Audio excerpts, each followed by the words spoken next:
Brand's all over for everybody.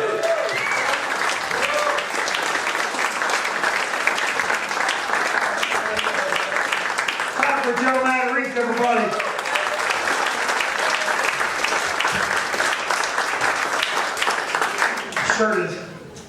Shirt's wet. Drinking coffee in the back. Tip before I lift. Like an idiot. If I had a shirt, I wouldn't have taken any of that.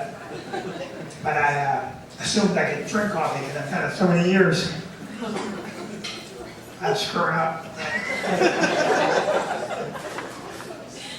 Thanks for coming out Sunday night in a monsoon.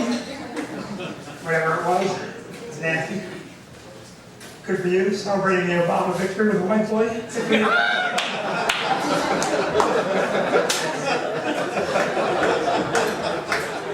Nothing wrong with that. I'm happy to be here. I was going to take the night off, but I'm married. If I was home right now, my wife would be talking to me and shit.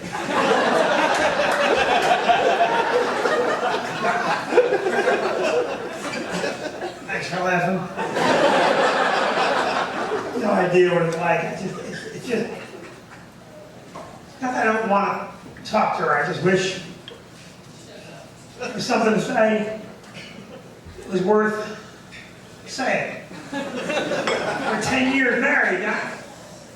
I just think there's a point where you run out of shit to talk about. She has not reached that conclusion yet. She's relentless every morning. Hi.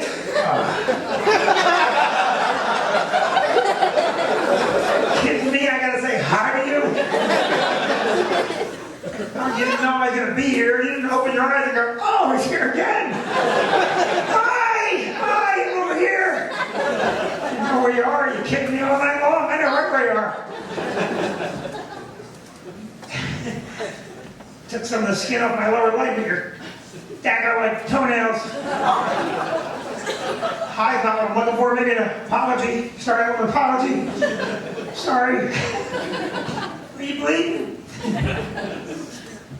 You married, sir? Too young. How old are you? What? 21. That's young. Well, I should have known better to get married, because I'm actually remarried. I was married once, but I had to divorce my first wife, because I wanted to marry the second one.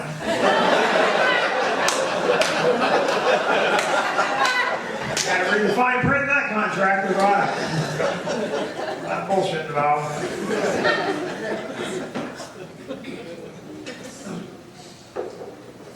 Could you stand up more straight, Fred? Perhaps coming on a pogo stick next time? Could you be any more disruptive? You're just standing completely straight up like I wasn't even here. Like, don't mind him, I'll get you a drink. Thank you for laughing at my ex-wife jokes, sir. But sometimes it's uncomfortable. You know, today was a nice day, right? Like the first real day of spring was today. It was nice.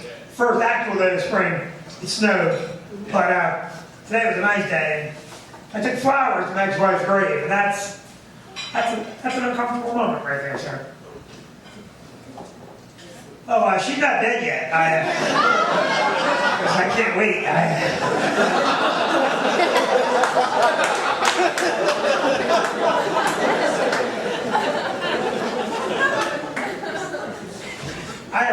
have children with my ex-wife. That's a difficult divorce. You have children. An easy divorce, you have no kids. You just, okay, see you. That's it. Get a judge to sign off. You go your own way. Doesn't matter. You have children. A divorce is never really a divorce. It's more like herpes. It's going to come around once a month, and that's going to be a pain in the ass. You get responsibilities that you can't. A divorce won't take care of certain responsibilities. Like I know, for example, that I have to bury my ex-wife when the time comes. All right, that's my job because I have children. You can't just hoist that on your children. You have to do that kind of stuff yourself. And, yeah, it's a big responsibility. I already know I'm gonna cremate my ex-wife. And I'm sure the cops are gonna call it arson, but I'm Just trying to get things off my to-do list, you know. Children. I have 5 children, which, let me just say this, everybody, if you're gonna have children, 5 is too many. Never have 5. I'm like a collector. I got them all over the map. I have a 23-year-old. That's hard to believe, right, man? Because I look good. I know. It's 24/7 right here. I can't turn this off. I have a 23-year-old. I have a 22-year-old. I have a 20-year-old. I have an 8-year-old and a 5-year-old. Yeah, that's the right response right there, son. A little awe and wonder. Because I have been getting laid for decades. My advice is don't have 5. If you do have 5 kids, be careful what you say to them. Never say things like, do your homework. Very impressionable. You start to say, do their homework, next thing you know, they're doing their homework, next thing you know, they're getting into college and you're poor. You want to say things like, is that the best you can do? And we, you little sissy, how about the beer bong, you little nerd? Can't keep your head in the books all day long, you'll never get a date. Never have one child. That's an equally dangerous number to have because everybody knows that every family has at least one messed up kid, and if you only have one, that's your fault right there. You brought that on yourself. Kids are like pancakes, everybody. You gotta burn the first couple.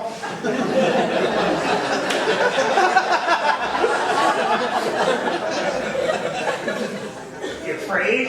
Have children. Enjoy it. Who's got children here? Raise your hand, okay? Yeah, good for you.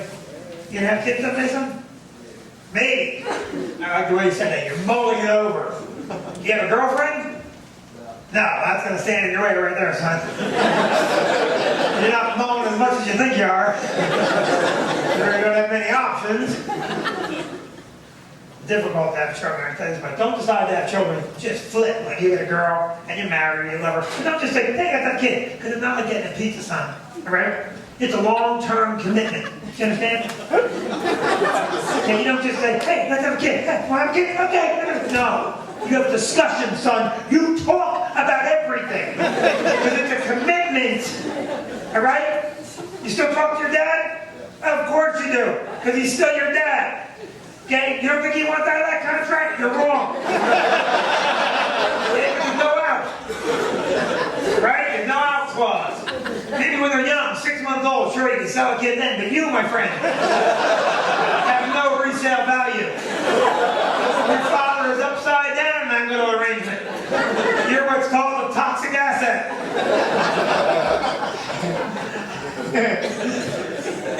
Don't just decide to have kids like, hey, let's have kids. Okay? You have to. I remember, for example, I always know it was serious. I remember this day, conversation I had before I decided to have children.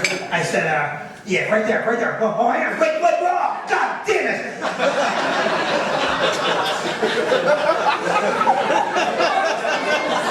You see that we're all on the same page, you understand, son?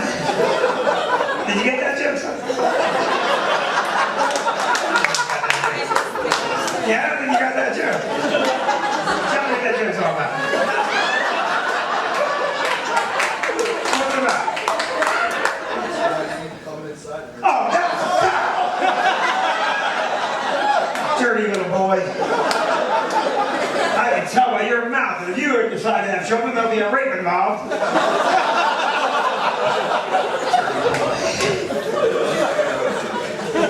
I'm impressed, son. I didn't think you had that. You had the look of lost in your eyes. Like, I know I should be laughing because the adults are.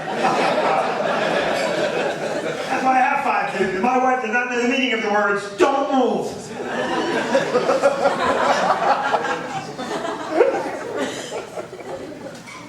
You have to learn how to, is your dad a good dad? Yeah. I learned how to be a dad from my dad. But I had to get rid of a lot of the information because it turned out a lot of the stuff he did was illegal. They enforced the rules quite strictly back then. You on vacation with the family? Yeah? Where do you guys go? Maine? What do you do up there? Go to the beach in Maine. Yeah, that's where I like to go to the beach, because there's crowds. You know, where it's cold and rocky and stuff. Plus, you don't have to slather your body with sunscreen and enjoy the warmth. I like swimming where a lobster had the opportunity to bite my testicles off. Came to the beach. I used to go on vacation all the time with my family. We had 4 kids in our family. We used to go up to upstate New York every single weekend. Every weekend of our lives, from the age I was 7 to like 20. My father would come home from work on Thursday night, make the announcement, "You kids be ready tomorrow." Coming home from work, I got a big surprise for you. Take you kids up to Lake Placid, get you kids some fresh air. The first time we heard it, we were all excited, but the 87th time wasn't much of a surprise, you know. I take 2 kids, we're all in the background going. You couldn't opt out when I was a kid, you had to go on vacation. Today, kids will opt out. Yeah, I'm not doing that. You do. Your vacation now, you go with those people you call your family. I like them. I'm going with my friends and do my own stuff. We gotta go. We gotta go every week. We had a Plymouth Fury, the old 2-bench seat deal. Remember this? Yeah. We could have ridden in absolute comfort. We could have had 3 people in the front, 3 in the back. We didn't travel that way. We just had my parents up front. All 4 kids in the back seat smashed together. Because on the front seat between my parents would ride a 6-pack of beer. Back then, you drink and drive, it was no big deal. People understood you're traveling with children. You didn't need a cocktail to get through that. We had the 4 kids smashed in the back seat, 4 kids, 3 seat belts, no big deal. There's always one child you sacrifice in the event of a collision. Before they invented cell phones, you always had to have one kid you could shoot through the windshield in case you wrapped it around a telephone pole. On your way through the windshield, get help, I'm on the way, Pop! Different world back then. We all got smashed in the back seat. My father would crank country western music. We didn't have iPods, we had to listen to whatever they listened to. You didn't even know what your father liked music-wise, did you? Yeah? Really? What do you like? Really, yes. What? Yes. He likes Yes? Oh, that is torture right there. That's not right. That's your own band he likes? And you don't just plug in a little headset when you're traveling? Huh? No? You listen?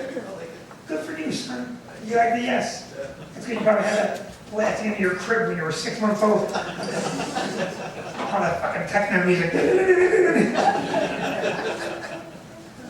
My parents used to get in that front seat with the big announcements. Get in the car, everybody! We'd all smash in the back seat. My parents would jump in the front seat, each open a beer, they'd roll the windows up real tight, they'd each light an unfiltered Pall Mall cigarette. The whole family would enjoy a smoke on the way to fresh air.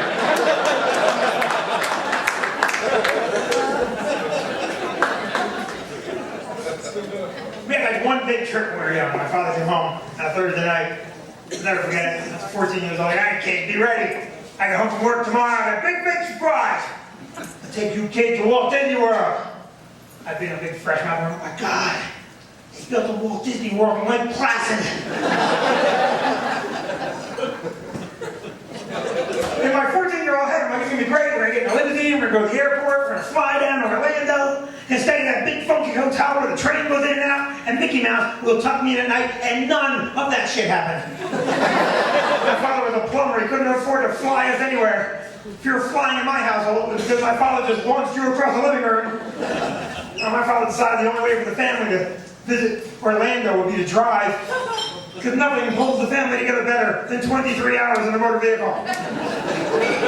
We had 2 cars in our family fleet. We had the Plymouth Fury that I already told you about. We had a Chevrolet C10 pickup truck.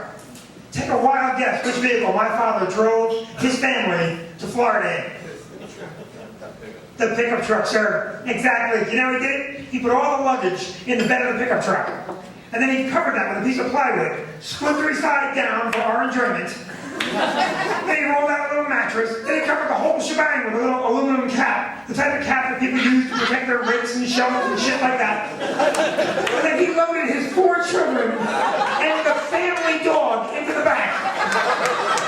And he drove us 23 hours to Florida, and we were happy to go.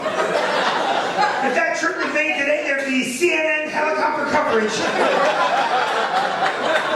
Every major news network fireworkers that were burned in the air, covering the maniac father, detailed at 11. Nancy Grace would do a week on the family. We were all thrilled, man. Everybody getting loaded in the back of a pickup truck. It was like getting loaded into Sputnik. We all loaded from the oldest child down to the youngest. The dog, my father brought the dog because he was too cheap to spring for a kennel. Can you believe that shit?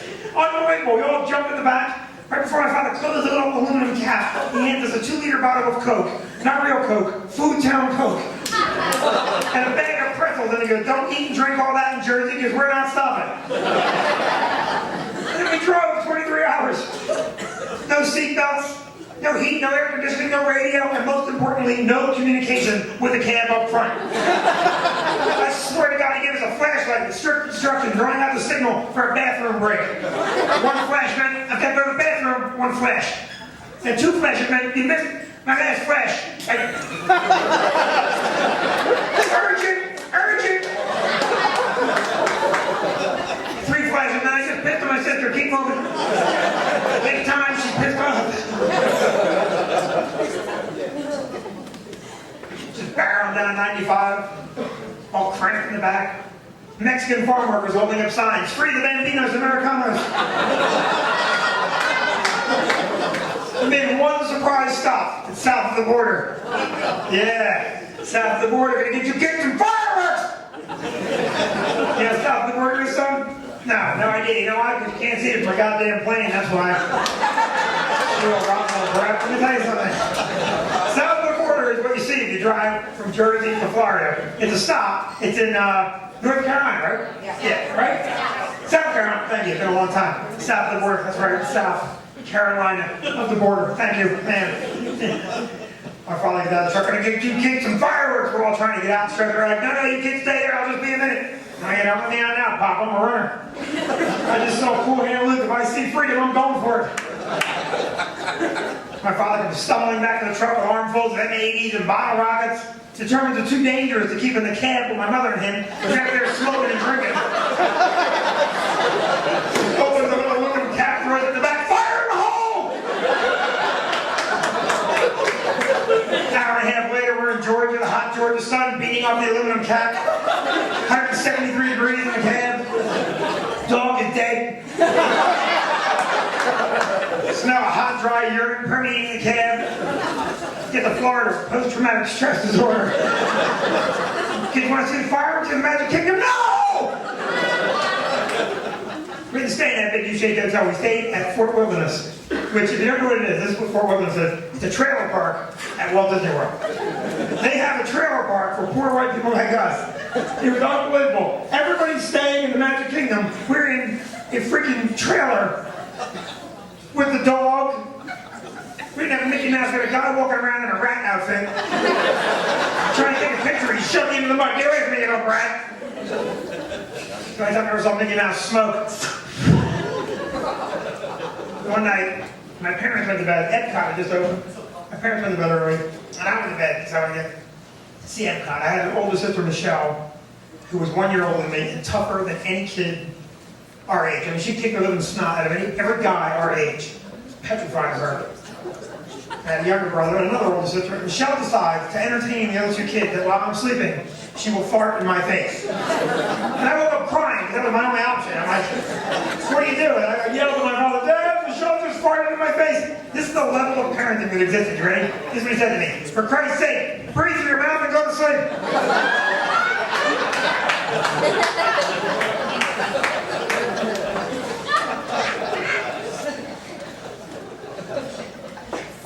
Can't wait for you to be a father. What age do you think you want to have a kid? Early 30s. Try and have them later. Try and get all your good living out of the way. See that old man right there? Perfect. Right there.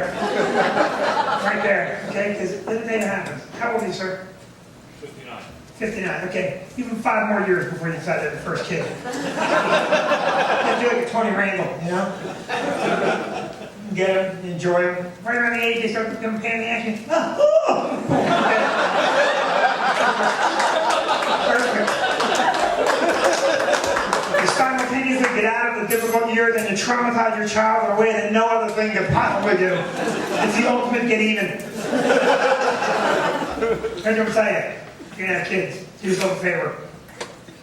Have boys. Whatever you do, have boys. You know, Jim, I have 4 girls, 1 boy. I'm telling you, I've done the research and have boys. Girls are just too much drama. It's just, girls find a reason to be dramatic. It just ruins, they ruin women, ruin perfectly normal good shit. It's true, I love women, don't get me wrong. I mean, I married one, but I'm just saying. They will take a moment that is pure enjoyment and destroy it with some unnecessary drama. Like this year at the Super Bowl, we're watching the Super Bowl.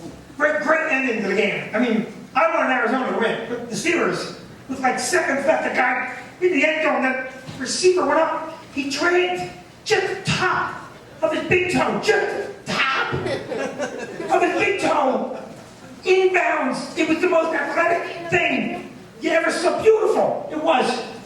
Then he goes out of bounds, and the Steelers win the Super Bowl. Everyone in my house is going nuts. Wah! The stadium's going nuts. Everyone's going nuts. There's my wife. Oh, I feel so bad for the Arizona Cardinals. Like the quarterback of the Arizona Cardinals, like, did you see that shit? That was amazing! Look at my wife ruining a perfectly good moment. It's just dramatic. That's how kids are. I got one boy, he is not a drama child. He's a drama-free child. Next year he broke his leg, drama-free event. People say, hey man, what happened to your leg, huh? Your leg, what happened to it? Nah, I broke it. I had a break. No, just snapped.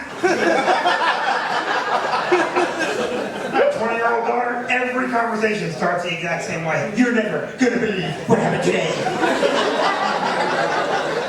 I'm serious, sit down, you're never gonna believe it!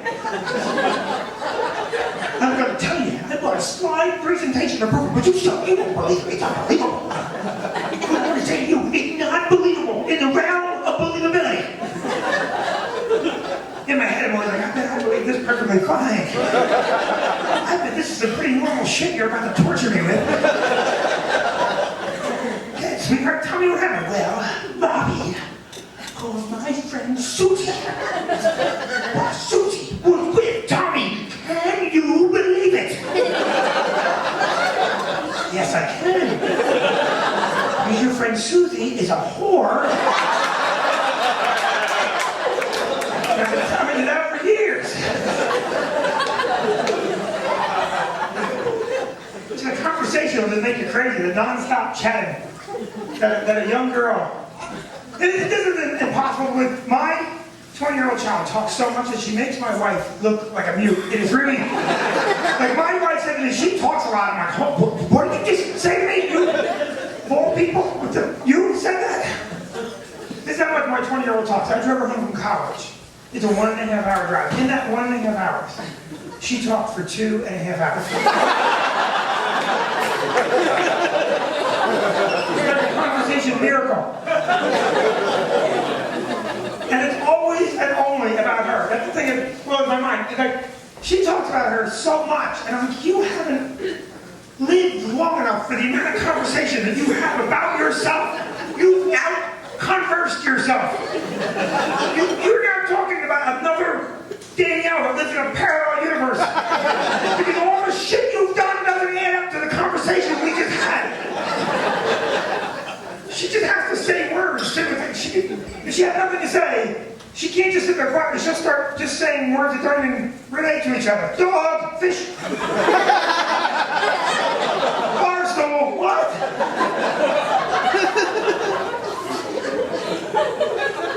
Usually and always about her. I could be in a room with her, and we could be conversing, and I could burst into flames, and she'd go, oh my God, I'm so hot in here. I can't believe how hot I am. You guys are wonderful audience. I'm Vinnie Brand. Thank you very much.